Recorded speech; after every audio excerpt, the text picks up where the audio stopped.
নদিয়ায় তাহেরপুরের মাটিতে প্রধানমন্ত্রী নরেন্দ্র মোদী। লক্ষ্য মতুয়া ভোট ব্যাংক। আর ঠিক সেই সময় একেবারে নরেন্দ্র মোদীর সভা তাহেরপুরে তার 12 কিলোমিটার আগেই পড়ল বিতর্কিত পোস্টার, গো ব্যাক মোদি। কোথাও বাংলায় লেখা, কোথাও আবার ইংরেজিতে লেখা গো ব্যাক মোদি স্লোগান। কে বা কারা এই পোস্টার দিল, যদিও তা নিয়ে বিতর্ক রয়েছে। নরেন্দ্র মোদীকে নিয়ে স্লোগান এবং বিজেপি বিরোধী এই স্লোগান দিয়ে নরেন্দ্র মোদীর একেবারে সভার স্থলের 12 কিলোমিটার আগে পোস্টার, ব্যানার এবং সেখানে কোথাও গো ব্যাক মোদি, কোথাও এই ধরনের পোস্টার কারা লাগালেন? যদিও এই পোস্টারের উপর দেখা যাচ্ছে মমতা বন্দ্যোপাধ্যায়ের ছবি রয়েছে।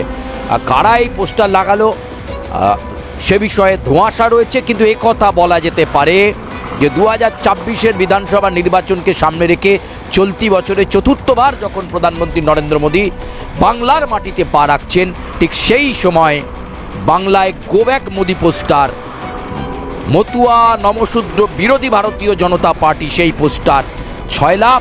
ঠিক সেই জায়গায় কিন্তু তৃণমূল একটু একটু করে চাইছে মতুয়াগড়ে ভাঙন ধরাতে, এবং সেটার জন্য এসআইআরটাই মূল ইস্যু, এবং সেটাকে সামনে রেখেই এবার পোস্টার, নরেন্দ্র মোদীর বিরুদ্ধে পোস্টার, বিজেপির বিরুদ্ধে পোস্টার।